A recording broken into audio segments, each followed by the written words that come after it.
Muitas famílias ficam com receio de quando recebem a cartinha do INSS em casa, de ter o benefício negado ou suspenso. Então, sobre isso nós vamos falar hoje, porque uma melhora clínica não significa que a pessoa não precise de suporte mais.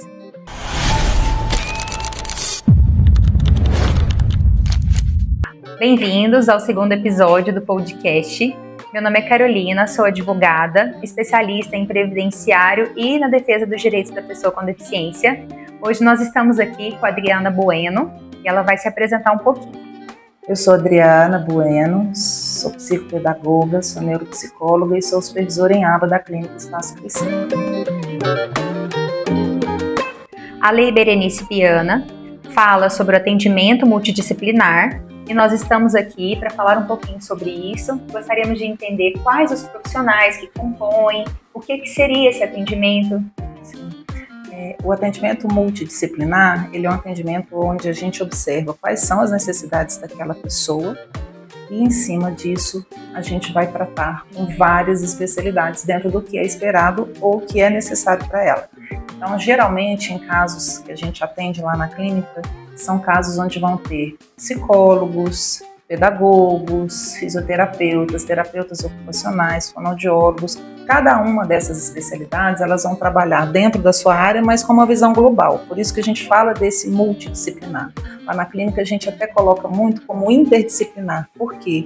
Porque a gente está sempre trocando informações. Porque não necessariamente, por exemplo, a gente pensa que a psicologia ela vai trabalhar comportamento. Sim, ela trabalha comportamento. Mas às vezes o comportamento acontece num set terapêutico de terapia ocupacional. Então aquele profissional também precisa saber como atuar. Vamos, por exemplo, dizer que a terapia ocupacional vai trabalhar com habilidades de vida diária, vai trabalhar com uma integração sensorial. Mas se, por exemplo, eu estou com uma criança em set terapeuta na psicologia e ela se desregula, eu preciso entender de algumas habilidades para eu poder ajudar.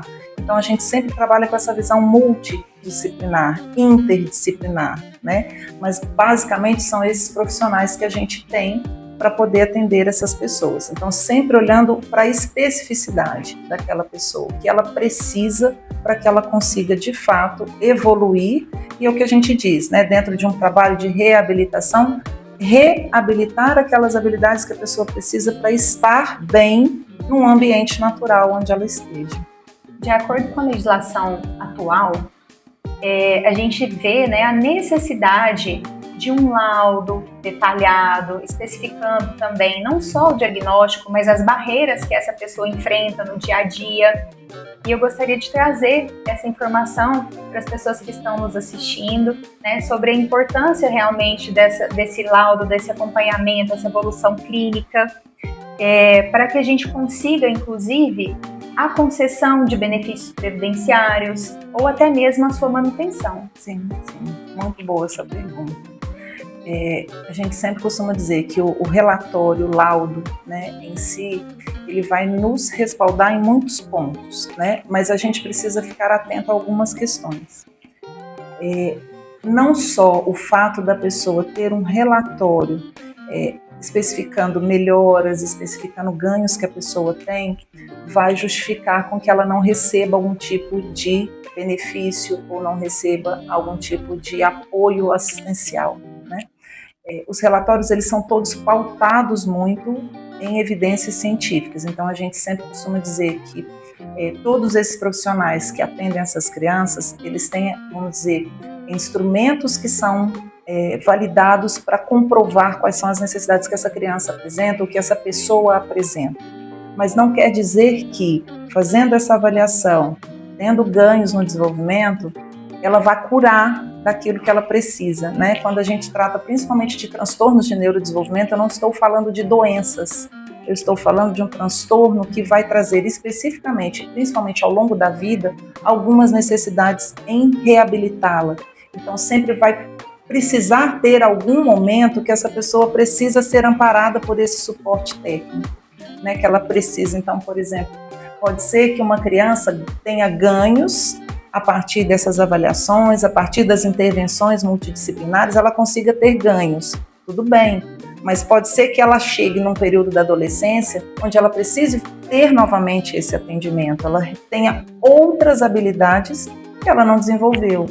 Então, sempre vai precisar ter essa ajuda profissional, ela vai precisar ter isso, porque não se trata de curar, né? Se trata mesmo de reabilitar para ter ganhos específicos do desenvolvimento, dos marcos de desenvolvimento que aquela pessoa naquele momento tem. Então, a gente precisa pensar muito nisso para que a gente não pense que, assim, uma vez que teve um benefício, ou uma vez que ela tenha ganhos consideráveis, né, ou em alguns pontos específicos, eu possa dizer, olha, não precisa mais, acabou. Então, uma vez que ganhou habilidades, ela não precisa ter outros momentos em que ela precisa de outras habilidades.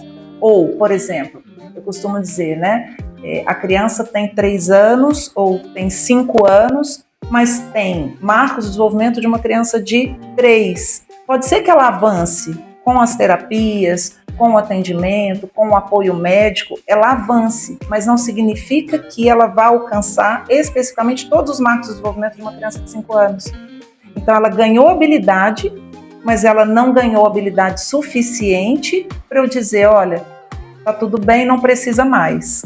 Né? Então, ela não chegou a isso ainda. Então, é importante que a gente também veja isso. E as avaliações e os acompanhamentos que a gente faz, que eu costumo dizer que o importante é que a gente faça esses acompanhamentos semestralmente, dependendo do caso, até trimestralmente, para que a gente vá acompanhando e vendo. Evolução não significa uma alta de tratamento. Evolução significa que ela ganhou alguns marcos, mas não significa que ela não tenha outros marcos para poder alcançar. E a avaliação, esses instrumentos, eles vão evidenciar e mostrar para nós onde é que ainda essa criança precisa avançar. Adriana, considerando que um benefício pode ser cessado ou não concedido, qual o impacto disso na família dessa pessoa, uma vez que a gente tem que considerar que esses valores são importantes para a manutenção do tratamento? Gostaria de saber um pouco sobre o impacto disso, né, na vida de cada um. Sim. São inúmeros impactos, né? O principal deles é a não continuidade de um tratamento, né? Porque aquilo que a gente já conversou um pouco anteriormente, não necessariamente porque eu melhoro, significa que eu vou ficar estável sem esse acompanhamento. Então, por exemplo, uma pessoa que necessita de uma medicação específica, se esse benefício for cortado, pode ser que isso impacte até na estabilização orgânica dessa pessoa. Então, até as terapias ficam comprometidas, né? Porque a gente sempre pensa, se eu não estiver bem organicamente, dificilmente a terapia também responde, porque eu preciso estabilizar em todos os sentidos. Então, se corta-se, né, ou se nega-se esse benefício, tira-se da pessoa a oportunidade de realmente ter um tratamento de acordo com o que ela realmente necessita. Então, eu vou começar a terceirizar alguns pontos que ficam difíceis. Outro ponto que eu vejo também muito importante quando se tem esse processo interdisciplinar, esse acompanhamento, porque as terapias, vamos dizer, multidisciplinares, elas não são só para aquela pessoa, mas para todo um contexto que está em volta. Então, para a família é muito importante, né? Então, a gente tem muitos casos onde a gente precisa muito estar com essa família, ensinar essa família também como fazer manejos adequados em relação a algumas coisas. Então, pessoas que às vezes têm uma rigidez cognitiva muito importante, né? Não precisa se tratar só de crianças pequenas, mas até adultos com rigidez muito grande, elas vão ter prejuízos significativos. E aonde que a gente vai quebrar essas barreiras? Onde é que a gente vai quebrar essas dificuldades? São nos atendimentos multidisciplinares. São onde a gente consegue, de fato, ajudar essa pessoa a ir melhorando naquilo que ela precisa dia a dia. Então, cortar, né, ou negar esse direito é tirar dela a oportunidade real de conseguir fazer um tratamento efetivo como ela precisa. Você acredita que interrompendo esse tratamento pode ter alguma regressão do quadro? Dependendo do caso, sim. Porque em alguns casos a gente trabalha muito no sentido de manter a habilidade ali.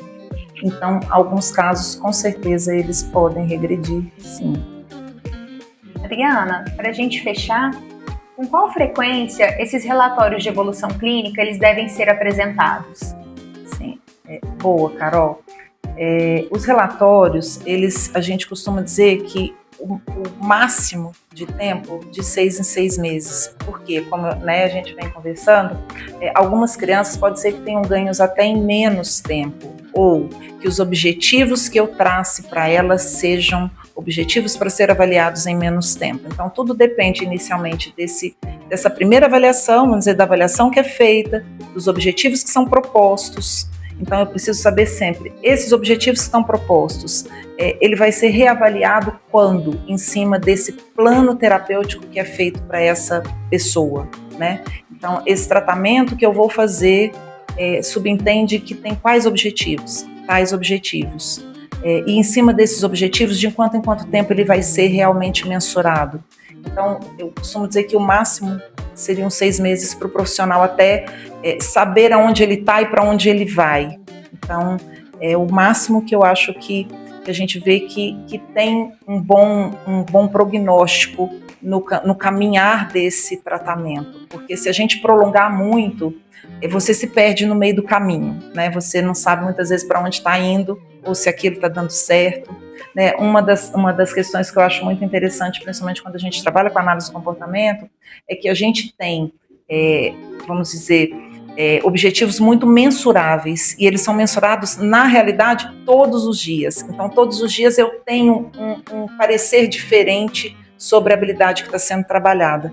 Então, tem casos que de 3, mas no mais tardar 6 meses, eu acho que seria realmente assertivo um pedido ou realmente uma devolutiva, né? Lá na clínica a gente costuma muito dar devolutivas às famílias de 6 em 6 meses. Então, de 6 em 6 meses a gente senta com essas famílias, a gente explica o que foi feito, a gente entrega inclusive os objetivos terapêuticos que vão ser propostos para os próximos 6 meses.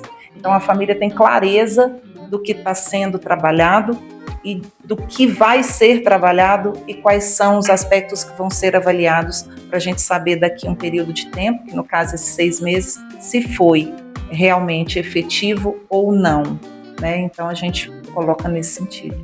Uma das dúvidas que a gente recebe com frequência é a respeito da terapia ABA. Poderia falar um pouquinho sobre ela para nós? Claro. Para quem ainda não conhece, né, ABA significa Análise do Comportamento Aplicada. Então, é uma ciência, na verdade, ela entra como uma ciência que estuda comportamento para que a gente consiga ganhar habilidades a partir de aumentar ou diminuir comportamentos que podem estar atrapalhando ou não esse ganho de habilidade que a pessoa precisa.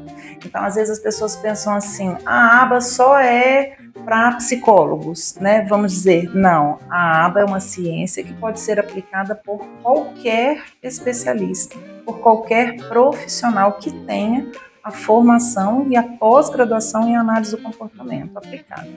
Então, ela vai, por exemplo, ensinar uma criança melhor a tomar um banho, a fazer uma alimentação, ganhar habilidades de fala. A gente sabe que um dos prejuízos importantes que se tem, né, em crianças que precisam ou pessoas que precisam da análise do comportamento são ganhos voltados aos aspectos sociais, né, ganhos de habilidades sociais. Então a gente vai treinar aquela habilidade específica para que a pessoa tenha ganhos. E isso a gente faz com uma intervenção intensiva. Por quê? Porque eu preciso mudar um padrão de comportamento. Isso significa também mudar padrões neurológicos, porque eu vou mudar conexões neurológicas para que a pessoa consiga ali mudar aquele padrão de funcionamento. E isso quer dizer, repetidas vezes, a gente aprende imitando e experimentando, né? São as duas formas de aprender. Então, por isso a gente fala da intervenção intensiva, de ter essa intensidade. E uma das coisas que as pessoas muitas vezes não entendem é que a ABA não necessariamente ela acontece só em set terapêutico. Ela vai acontecer também na sua casa, por exemplo, na casa de quem precisa, né? Eu costumo dizer que até nós, né?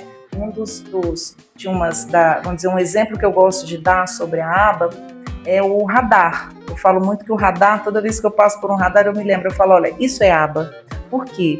Porque o radar está ali para quê? Para mudar um comportamento que não é socialmente relevante, que é correr em lugares que são lugares perigosos. Então, eu coloco alguma coisa no ambiente, eu mudo algo no ambiente para que o comportamento diminua. Então, eu coloco ali aquele radar para a pessoa não correr pelo menos naquele lugar onde eu vejo que tem, vamos dizer assim, que tem algum perigo iminente. Isso é aba. Então, eu mexo no ambiente para mudar comportamento. A aba ela não vai mexer necessariamente em aspectos cognitivos. Por exemplo, nesse exemplo do radar, eu falar para você, por exemplo, assim, Carol, não corre, ali é perigoso, ali acontecem acidentes.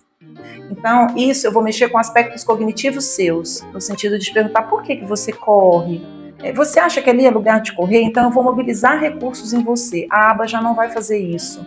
Ela vai direto naquele comportamento que eu preciso extinguir, que é um comportamento de risco de correr em lugares específicos. Então, eu ponho ali algo no ambiente que reduz comportamento. Então, a aba ela está em todos os lugares o tempo todo, né? Então, a gente aplica conceitos científicos de mudanças de padrão de comportamento, seja ele para comer, seja ele para vestir, seja ele para comunicar, seja ele para se comportar. Então, a gente vai aprendendo estratégias, habilidades a partir realmente da gente usar algumas aplicabilidades dessa ciência, como, por exemplo, isso. Observo o comportamento, quero eliminar. O que eu posso colocar ali para que esse comportamento diminua? Ou o que eu posso pôr ali para esse comportamento aumentar? Então, um outro exemplo em aba, que eu acho que é do dia a dia, eu uso isso comigo, sabe? Que é o alarme. Então, às vezes a gente dorme mal uma noite e tem um compromisso no dia seguinte às 7 horas da manhã. Eu pensei agora, se eu não chegar às 7, eu vou comprometer alguma coisa, eu vou ter uma consequência que não é muito boa, que pode ser que eu chegue no lugar, a pessoa já não esteja me esperando, né? Ou eu possa prejudicar em algum momento. Então, o que eu faço? Coloco algo no ambiente para diminuir meu comportamento de perder a hora. Então, eu ponho um alarme que vai mudar meu comportamento sem que eu tenha que mobilizar recurso cognitivo nenhum. O próprio ambiente já vai fazer isso por mim. Então, a gente vai usando estratégias nesse sentido. Outras estratégias que a aba também utiliza. Fazer as coisas devagar. Fazer as coisas passo a passo. Então, um outro exemplo que eu costumo usar muito como vamos dizer assim, uma parte figurativa da aba é o andar de bicicleta. Então, eu falo que a aba é a mesma coisa. Então, quando você vai aprender a andar de bicicleta, você não anda de bicicleta de uma hora para outra. Então, primeiro você senta na bicicleta, tem as duas rodinhas, alguém vai te ajudar. Daí a pouco você tira uma rodinha, alguém está ali te ajudando. Daqui a pouco aquela pessoa que ajuda vai começar a diminuir, se afastar. Aí você vai. Daí a pouco você tira a outra rodinha. Então, a aba também, uma das estratégias é a gente dividir esses comportamentos que eu preciso mudar parte por parte e vou trabalhando nisso também. Então, ela vai ganhar habilidades a partir dessas estratégias comportamentais.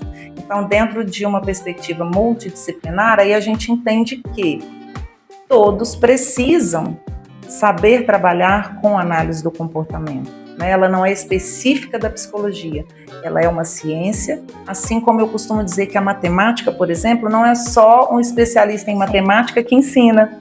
A hora que eu estou aqui e de repente eu vou comprar alguma coisa no supermercado, eu estou aplicando a matemática. Sim. Então a aba também, enquanto ciência, ela também vai ser aplicada por outras áreas. Então esse seria o conceito principal da análise do comportamento. Hoje podemos conversar um pouquinho a respeito da importância de um laudo de evolução clínica devidamente detalhado, atualizado, a frequência que esses relatórios devem ser disponibilizados para a família. Conhecemos um pouquinho também sobre a terapia ABA e os demais atendimentos multiprofissionais e o impacto da cessação ou indeferimento de um benefício do INSS. Quero agradecer, Ariana, pela presença, pela clareza e o trabalho de excelência. Obrigada, eu que agradeço. Quero convidar vocês a estarem conosco no próximo episódio. Caso tenham alguma dúvida, peço que deixem aqui nos comentários, inscreva-se no nosso canal e até o próximo vídeo.